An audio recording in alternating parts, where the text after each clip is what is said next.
Happy Tuesday, my friends, and welcome back into another edition of Prime Sports World. And on today's episode of the Prime, we're going to be talking about the Jacksonville Jaguars. Thank you very much for joining us. Please like, share, and subscribe to the podcast. I'm David Huffman. Right there is my co-host, Mr. TJ Hopkins. Welcome to the show, TJ. How are you, buddy? Irritated, but I'm all right. Oh, man, I'm sorry to hear that, man. Nothing you can do. Let's do this. We'll take our minds off about talking about the Jacksonville Jaguars. How does that sound? Let's start talking about it. So they paid Trevor Lawrence, made him the highest paid quarterback in the NFL, making over $55 million a year. So they paid him. Now what? Return the investment, man. Like, let's be honest. He hasn't lived up to what they build him as. He's been good. I'll give him that. He's been good, but we weren't expecting good. we were expecting greatness. Yeah. That's like I've said it since he got drafted. They put this dude in the Hall of Fame before he played it down in the NFL. They put the gold jacket on him before he even played it down at Clemson. Fuck the NFL. It's true. Like he was done QB1 at 17 years old. Like Deshaun Watson is winning national championships at Clemson. And they're like, hey, forget him. Do y'all know who we got coming? Have y'all seen this kid we got coming? Got Don Sunshine at 17 years old because the long wavy golden hair. And last year we saw we possibly saw like the worst possible outcome. You had a division lead and you lost. They were 8-3 at one point, and they were cruising. They all win one game really, and they win the division. Unable to do that, they end up losing the division. Now you've paid Trevor Lawrence, so he's been okay. As you mentioned, he's been pretty good, but he hasn't been as good as people expected him to be. But I think a lot of that has to do with, I know I hate to make excuses, but the offensive line was kind of a train wreck last season. Sorry to cut you off, but we've been at this long enough to know that if the media likes you, you get a pass. Yeah. Right? True. If the media likes you, you get a pass. So Justin Fields goes 3-14, right? It's move off him, It wasn't no move off him talks when Trevor Lawrence led the Jacksonville Jaguars to the number one pick the following year. They get the number one overall pick, right? They draft Trevor Lawrence. And then what happens that season? They get the number one overall pick again. Not a word of move off Trevor Lawrence was said. Not a word. He won the playoff game, but people don't forget. He was part of the reason why they were down 28-0. He threw two interceptions in that game. They were down because of him. But now that they paid him, we look at the rest of the roster. There's still some major question marks.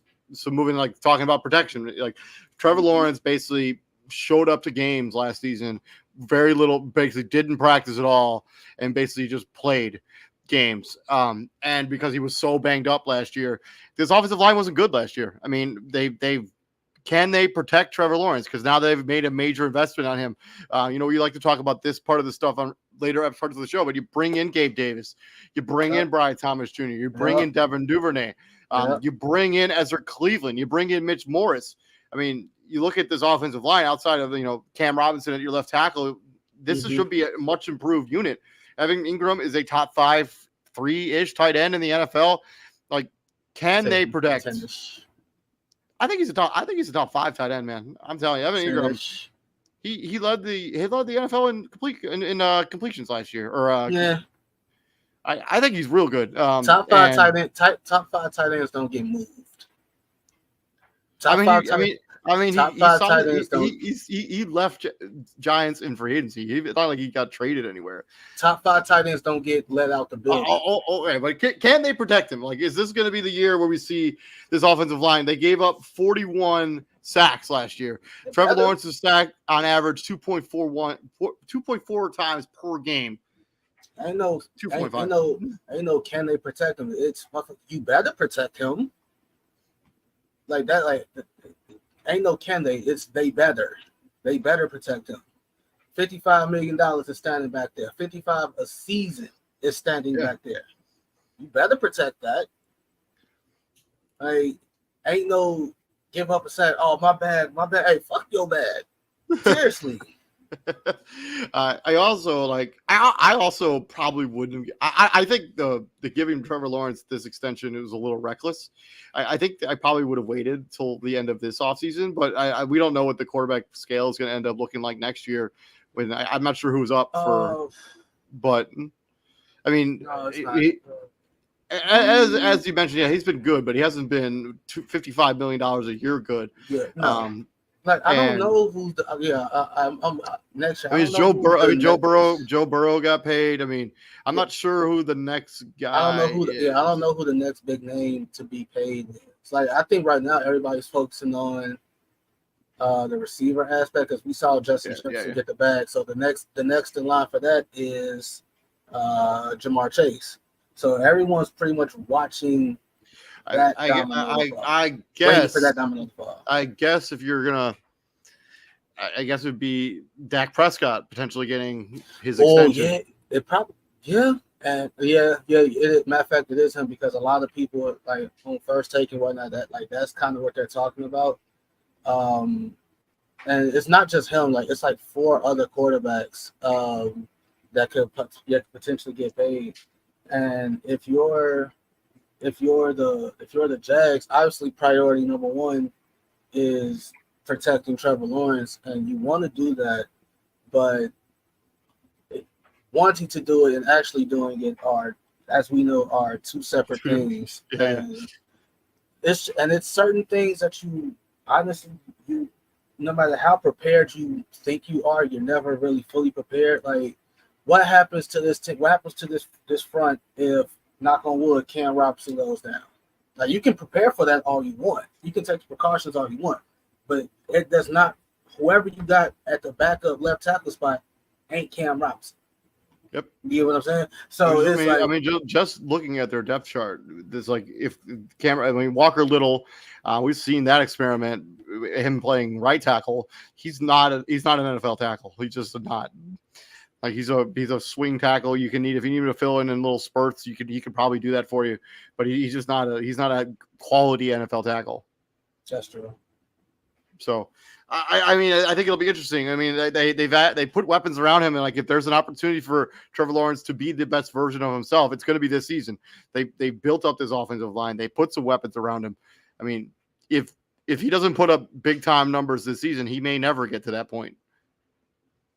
And then that opens a whole nother door of questions, and we probably don't want to get there. Hey man, this man right here. Hey man, we got problems. We got problems. Talking about the Jacksonville Jaguars. Let's move on. Trevor. It's a conversation for another day, but I am not letting that stuff you said in the group chat go. Like that is blasphemy. That is blasphemy. Oh my god. Moving on from the offensive side. Let's swing into the defensive side of the ball. So they spent some money in free agency to kind of build up this secondary. Added Darnell Savage to be their nickel. Ronald Darby is going to be their left cornerback. Man, that guy's got to be pushing like 40 years old, Ronald Darby, but he seems like he's been in the league for a long time. But so the secondary has got to be an area of concern. This is a Jacksonville Jaguars team that was bottom 10 in terms of yards allowed last season. How concerned are you? Ronald Darby's the same age as me. Who's only 30?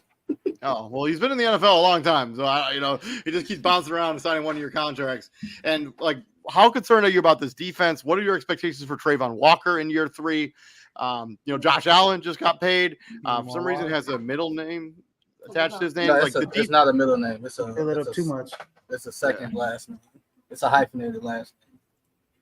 did he? Why did he do that? Just so he's not called the other Josh Allen anymore? No, he has like if you look at his family history, you'll understand. Okay, well, moving on. So defensive side of the ball. Let's move over from offense to defense. What is your concern level for the secondary for this defense? They were on the field a lot last season, which is probably why they gave up so many yards. I mean, hey, that 8-3 division lead blowing that's not just on Trevor Lawrence. That's y'all fault too. Y'all play a role in that shit too.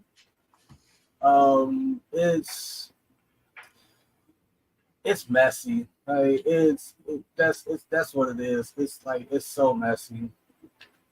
Like you drafted Trayvon Walker first overall, right? Yeah, over Aiden Hutchinson, who was a consensus over Aiden Hutchinson, and you can be like, we missed that one. We dropped the ball on that one. I don't know what the hell y'all were thinking. We missed that one. You dropped the ball. Like it has not lived up to it. Like you said, Calebon Chason has been a miss. You can also argue Calebon Chason has not been used correctly in Jacksonville. Like the only thing that they got for sure, or that's a surefire thing, is Josh Allen, and it's pretty evident. The secondary is, I think it's getting to a point like, hey, it is what it is. Like at some point in time, you can add personnel, but maybe it's the philosophy, maybe it's what you're trying to have them do, if that makes sense. Like I think Calebon Chason is kind of going through what we saw Isaiah Simmons go through in Arizona. Because I remember when Isaiah Simmons came into the league, it's like, oh, he can rush the edge, he can play linebacker, he can play safety. Clayton Chason isn't even on this team anymore. So where is he? Wait, where did he go? Remember when we did the Panthers show? He ended up on the Carolina Panthers. He signed a 1-year deal to go there. But at the same time, it's like you picked him in Jacksonville, and especially coming off of the year he had at LSU. Like he was one of those standout defenders on that LSU national championship team, and it's like, oh, he going to Jacksonville, hey, it's going to be lit, and that fire got put out pretty fast. I think it gets to the point. I think the defense gets to a point where it's like they are what they are, and it's Josh Allen, and you're hoping Trayvon Walker steps up, but right now it's Josh Allen and everybody else. And if you can slow down Josh Allen, I like my chances against the Jags. And I think Olakon has been a really good linebacker for this team. Devin Lloyd was a pretty solid, I think, rookie season, or is it maybe year 3 now. He's been pretty good for them on that team. Boy, Olakon, a dog, man. Yeah. You know who else I'm interested in, seeing the kid Antonio Johnson out of is it Texas A&M? He's an East St. Louis boy, Greater St. Louis area. But man, he's a hard hitter, man. I think the defense, like you said, it's still going to struggle. I think in the secondary, if you haven't fixed it. But I think some of those young guys that are on that team, if they could take a step up. Like I just mentioned, like Antonio Johnson, he could be an enforcer for this team. I do like their front seven, though. I think their front seven could generate some pressure for them. But it's gonna be tough because when I look at the team that we're gonna preview tomorrow, Thursday, in the Houston Texans, it's tough to look at those guys and say, can the Jacksonville Jaguars DBs stick with those guys? Stick with them, dude. In Texas, you know what I mean? Yeah. So. Because I think they can stick with the other guys in the AFC side. I think they can stick with Indianapolis. I think they can stick definitely with Tennessee's. Tennessee's tough. I didn't think about that. Tennessee's tough. Tennessee's gonna have a tough. They got DeAndre Hopkins and Calvin Ridley. I mean, Ridley, yeah, and they The issue with the Titans, they got Tyler Boyd. The issue with the Titans is clearly the quarterback play. Like that's the only setback that they're gonna have. But it's the setback. Like a bad quarterback sets you back, as we've seen, quite a while. Because Like I think this whole division though, TJ, I think this whole division is going to be like you're going to have some shootouts in this division. I don't think there's defenses.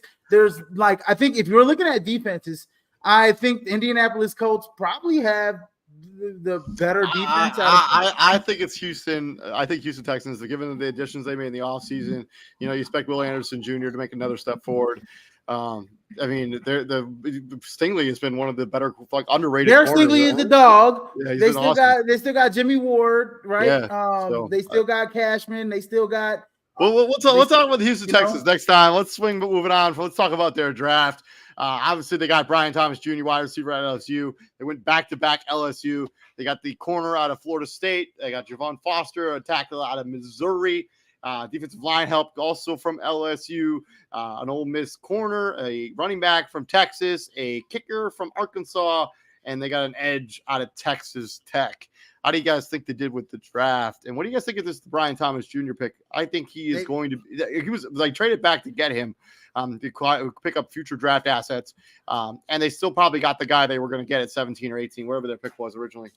I think Brian Thomas is an excellent wide receiver. He playing with Malik Neighbors definitely helped. But he's a guy that has great top end speed. I think and also the quarterback too, right? Great top end speed. I think he's a guy that can be a red zone threat. He can get double digit touchdowns in this league. When I look at their draft class, though, I mean they really valued speed, right? Speed kills in the NFL, and they went out and got SEC guys, and they went out and got some Big 12 guys that are speedy guys. I really don't know about that kid from Texas Tech too much. Or the kicker. But I know Keelan Robinson, solid back, solid running back. I know Jordan Jefferson, solid defensive tackle from LSU. You know what I mean? Prince, I mean, dude, Mason Smith is another one. Defensive end at Texas Tech, right? He's 6'6", 278 pounds. Miles Cole fell in the draft, right? He's got a 7'3" wingspan. He ran a 4.67 in the 40. Miles Cole felt like he was project. It was something about him. It was like, hey, like he played. So he only had 5 sacks in 6 seasons. He played 4 seasons at Louisiana Monroe, and then he played 2 seasons at Texas Tech. You know where they're going to use that big body? You know where they're going to use that big body at, David? Special teams on the field goal block team. That's what they're going to use him for. Right up the middle to get them big long goals, 7'3" inch wingspan right up the middle, so you can block that kick. That's what they're gonna use him for. I think we all know this. Like coaches love a project. Coaches love projects like Miles Cole. Like they love projects like Mitch Trubisky. Like they love it because if you hit on that project, if you turn that project into an A+, you're a genius. Shit, they could turn his ass into a jumbo tight end or in one of those packages down there by the red zone. So like have him catch passes. For real, though, down by the red zone. He's 6'7", 260 with 7'3" wingspan. If you can't catch a 2-yard jump ball, you can't catch a 2-yard. Logan Thomas went from playing quarterback to tight end. So if you can't catch a 2-yard loft jump ball pass at 6'7", hey, something wrong with you. Something. I know, right? That's what I'm saying, bro. But like David, think about it though. Think about 5 career sacks in 6 years. They ain't using him on the DS. They look at him as other things. At 6'7" with a 7'3" wingspan, 5 sacks in 6 years. Yeah, bruh. Yeah, well, I mean, they got to think get low to the ground around that corner. So we can get some NFL coaching. Like there's intangibles there. Like there's So he ain't gonna be no defensive. He ain't gonna be on that D line. So if I think they're gonna try him out at that eventually. Like and also Jerrion Jones, the corner out of Florida State, talking about speed. Edge. He gonna play 4.38 in the. He gonna play. Miles Cole gonna play some edge because like everybody's like. That's why he has such a high draft. I mean, they're not just gonna throw him out at tight end before they try to see if he could actually be an edge. No, they're gonna work on his skills. He's gonna be on the practice team. They're gonna use his skills. He may not even be on the Jacksonville Jaguars. He may end up on the Green Bay Packers. at some point, or something would like love that. wouldn't I'm you? just saying. I'm just being hypothetically. I'm saying he could be on another NFL roster after all of this is after offseason training camp. But I think they did do a good job addressing areas of need. Like they needed to address their secondary, they needed to address their defense, and they needed depth at the offensive tackle position, and they needed another wide receiver. Zay Jones is no longer on this roster, so now they have a guy he's 6'3", 209 pounds. Like he was the fastest receiver in the draft, I think, as well. 4.33 in the 40. He will be he has great top end speed. Well, no, the kid was he the fastest though? Was it the kid out of Texas? The kid from Texas was who ran a 4. Yeah. Adonai Mitchell. 4.2. Yeah, not Adonai Mitchell. Not Adonai Mitchell. The other kid from Texas. Xavier. Worthy. Xavier Worthy. Yeah. There you go. Worthy. Yeah. So, kid, but yeah, I think they did a pretty solid job with their draft. Any final thoughts on their draft? I just based it off of the first few picks. I think the first 3 picks are solid as all hell. I think those are areas of need. Getting the Brian Thomas, you're gonna fit him next into Gabe Davis, a good slot guy. Christian Kirk, another decent wide receiver. And then you still got Evan Ingram on that team. I think you got to put weapons around your prized horse, and that's Trevor Lawrence. You just paid, so I think Brian Thomas is ends up as being probably they saved their draft. And I think they had a good draft overall within their first 5 rounds. So moving on to free agency, that's where they did a majority of their roster shakeup. So they got Eric Armstead from the San Francisco 49ers. They traded for Mac Jones from the New England Patriots. They got Gabe Davis from the Buffalo Bills. Darnell Savage comes over from the Green Bay Packers. Mitch Morris comes over from the the Buffalo Bills. Fadusaki leaves this team. Calvin Ridley's no longer on this team. And Rayshawn Jenkins, the safety who won them that game in Dallas a few years ago, no longer on this team. Again, good, solid pieces that they added in free agency, right? I mean, you lose Calvin Ridley, but you gain a Brian Thomas, who's younger, who's fast. And these are the guys that I could fit on the graphic. They also added, they also lost Zay Jones as well, who was a big time wide receiver for them 2 years ago. Not as good the year prior or the last year. They also lost Dewan Smoot, who an edge rusher, no longer on this team as well. Clavon Chason is no longer on this team either. You had Eric Armstead. You had Ronald Darby to be starting cornerback on this team. You had Trey Flowers, who's another depth position at the cornerback position. It's obviously, I think the bigger, the splash name was Gabe Davis. I think that's the prize of this free agent class. We knew change was coming in Buffalo. I just think who left was I don't think we expected both receivers to end up leaving Buffalo.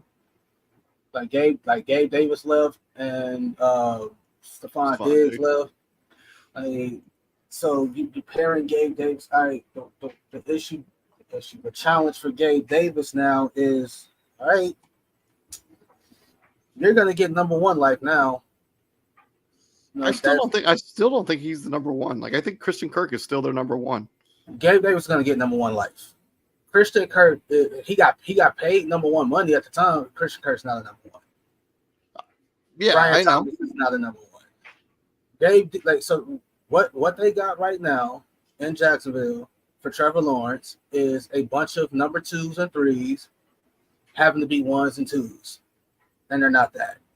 So Gabe Davis, you're going to get number 1 life because teams are going to start, Christian Kirk is there, but Gabe Davis, you're getting our team's best corner. So when they play the Colts, whoever his name's escaping me, I think it's Kenny Moore. Kenny Moore is still there. You're seeing Gabe Davis.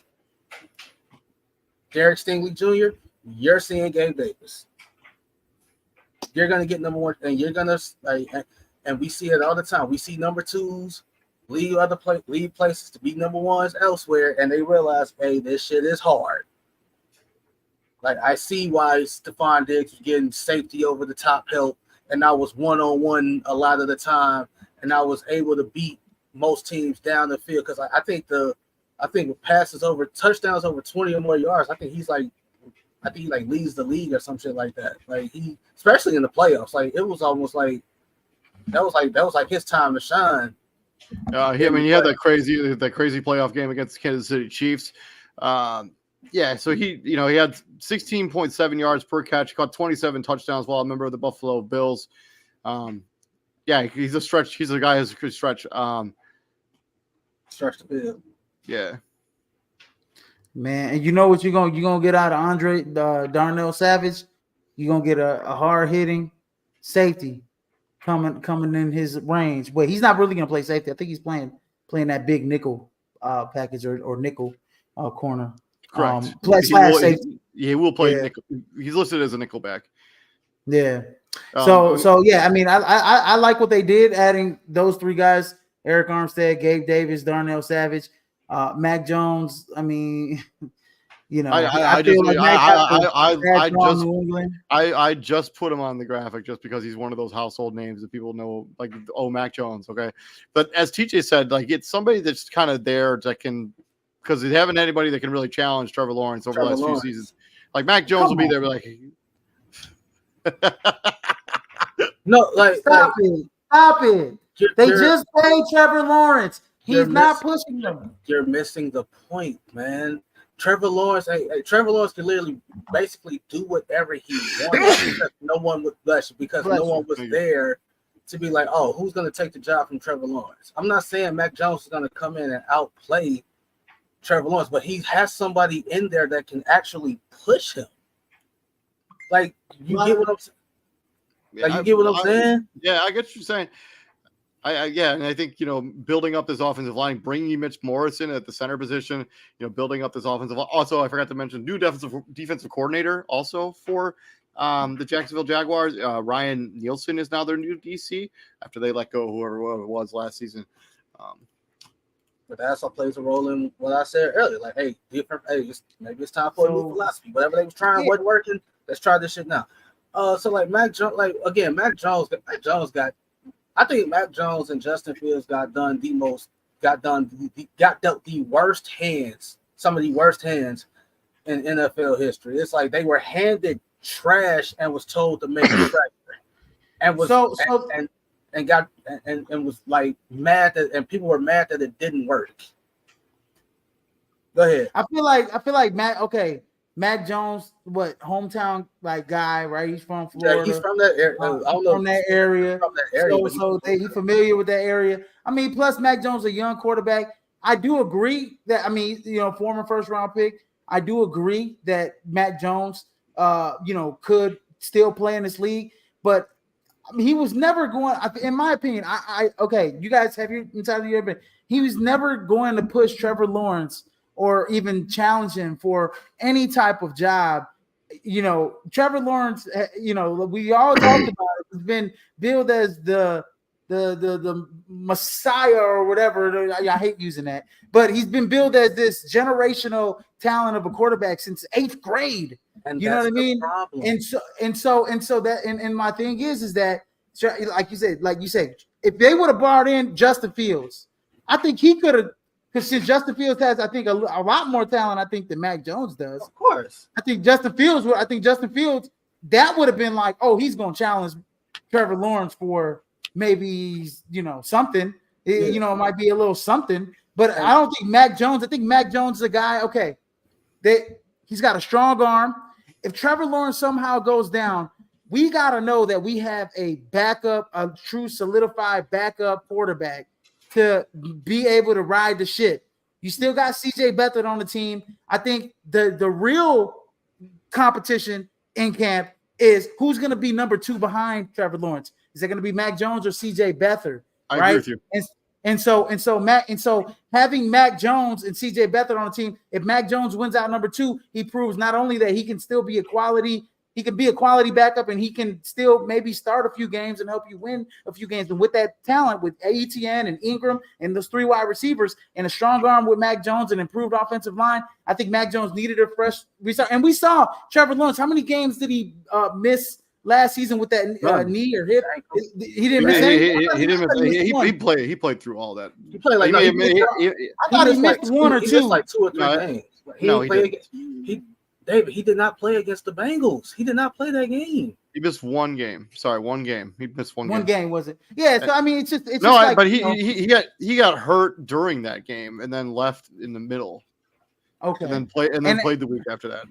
So, but you're right, and his bill health has been fine. But the thing is, like, if he does go down, we need a solid. But he was obviously banged up. I mean, it was pretty apparent. And I think, like you said, we need a solid number 2 backup, right? And Doug Peterson, he was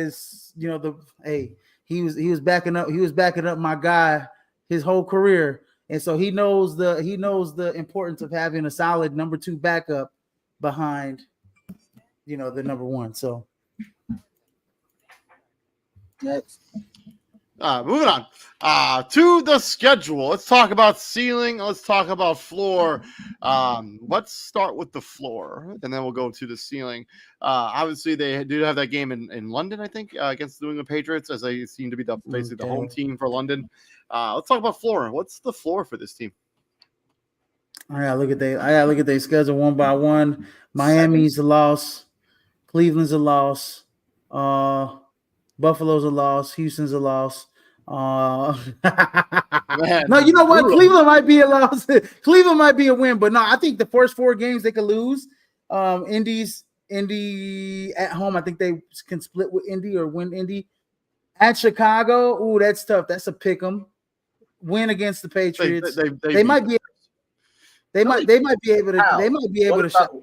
They beat the Bears in Chicago. No, Chicago. No fucking way. You think this team is good enough to go on the road and? Yeah. Well, okay. I guess we gotta find out. Okay, TJ. I guess David's point is, and without him saying it, is we gotta see the Bears first because they look good on paper. we gotta see the Bears first, the first couple games before we can make that assumption. I gotta. So I think they can beat the Bears. I think they're in for a rough.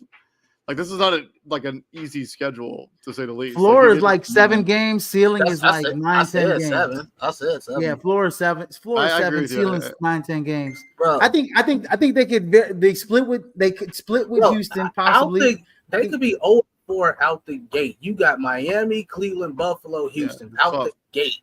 I mean, I think they split with everybody in the division. To be honest with you, I think they can sweep Tennessee. I think they do sweep. Yeah, Tennessee. That's the one. That's the one. That's the one where they can. But I think their ceiling is closer to 11 or so wins. I mean, they could sweep the Titans. They could beat the Raiders. They could sweep the Colts potentially as well, depending on the health of Anthony Richardson. They could beat the Patriots. They could beat the Bears. They could beat the Patriots. Cleveland. They could beat Miami. No, they can't. Not first game or Miami. I think they can beat. Hold on. We're saying. Hold on. TJ, I can't even say they're on the road because it's in Florida and it's it's still on the road. You know how long that drive is from Jacksonville to Miami. Okay, you're in Florida, yeah, right. 12 hours. Wait, Jacksonville's like, where's Jacksonville by like Georgia? It's like it's like the total other side of the state. That's a. But I mean, they still in Florida. It's not like you know what I'm saying. Like it's not like they're going to. They still got to take a plane. They still have to fly. They still. 30 minutes. It doesn't matter. You said like that's a long ride. Boy, they in-state. You know how fast I ain't say it was long. From Chicago to freaking St. Louis, it's like 30, 40 minutes. I ain't say it was long. I said they still gotta get on the plane to get there. That's what I'm saying. But yeah, 7 wins is the floor. 10, maybe 11 is the ceiling. I don't see them beating Miami. I damn sure don't see them beating Cleveland.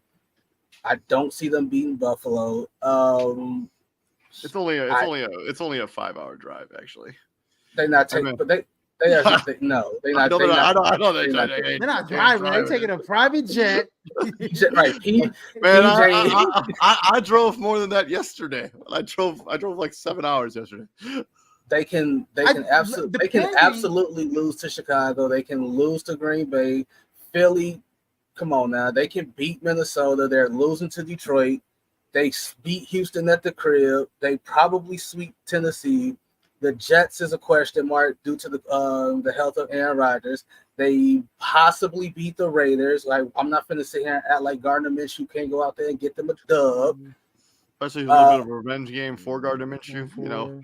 Plus the Raiders are better on defense with the addition of Christian Wilkinson right in the middle. Like they gonna be a tough out. And then you close out with the Titans and the Colts. Like, this is like they kind of get murderous row, and it's a long one, because even though Chicago, like, you sandwich a quote unquote gimme in between Chicago and Green Bay, and you could argue that playing the Colts and the Bears back to back and play New England, bro, like, that's a trap game, because like how physically how healthy are you gonna be after playing the Colts and the Bears in back-to-back weeks?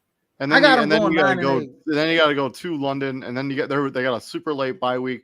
I think they're gonna be a 10-win team. I think that Jacksonville, I think they've done enough on the offensive side. I think they've done enough with like the stuff they've done with their defense. This is gonna be a better team than I think people think in Jacksonville.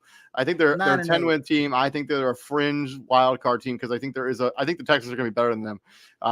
But I think they're a fringe wild card team. I'm going 8-9. I'm going 8-9. 9-8, and you know what?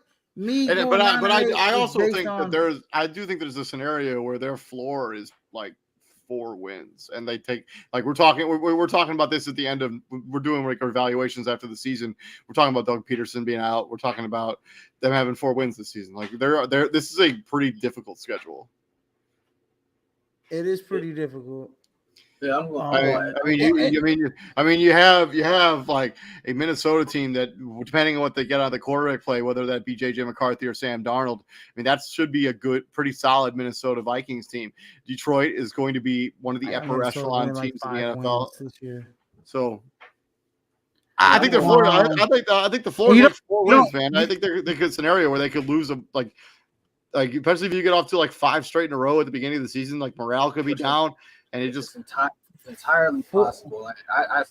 David, I hear your point. I see your point. I hear it. At the same time, you're not paying Trevor Lawrence $55 million to win 4 games. And the only reason, the only way, TJ, the only way they win 4 games is, I think, if Trevor Lawrence gets hurt at some point this season, and Mac Jones has the ride to ship. He's got to switch in between Mac Jones and CJ Beathard. I mean, there are other scenarios like Ryan Nielsen is just not the answer, a defensive coordinator. Like, whatever defensive scheme they're going to be running, like they're expecting Ronald Darby to be their cornerback 1.